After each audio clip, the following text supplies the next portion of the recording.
Don Angelo Chillura ha organizzato in occasione dei 30 anni della morte di Sciascia un interessante Lectio Magistralis che si è svolta ieri sera presso la Biblioteca Lucchesiana con ospite particolare Matteo Collura, un evento sicuramente importante. Cosa dire? Il 20 novembre del 1989 moriva Leonardo Sciascia. Un personaggio che ha segnato la storia culturale ma anche politica e sociale della regione e dell'Italia. Una figura straordinaria, un rappresentante di grande livello del Novecento italiano.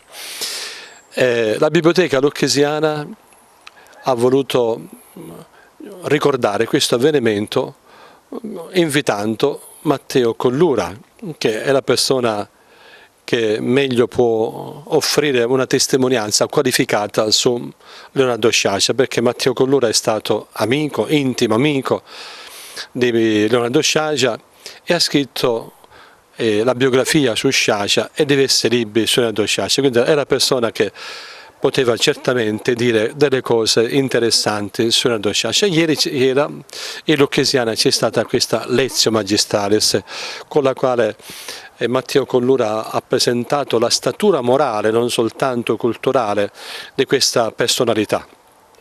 E in questa relazione ci ha messo tanto pathos, ci ha messo l'anima, ci ha messo il cuore, con entusiasmo, con forza, con vigore, ha raccontato la vita, evidenziando in modo particolare, dicevo, le qualità morali di Sciascia, un uomo di una grande libertà di pensiero, una persona retta, onesta, una persona che non si è mai lasciata affascinare dalle lusinghe, non ha mai svenduto la sua libertà, un uomo sensibile alle problematiche sociali, un uomo attento alle situazioni politiche del tempo, un uomo amante della giustizia, cioè una personalità di grandissimo spessore culturale e morale. E Matteo Collura ha saputo far toccare con mano, così dice, proprio lo spessore di questa grande personalità. Che cosa lascia Sciascia? Lascia una eredità di libertà assoluta, una libertà non facile, non comoda,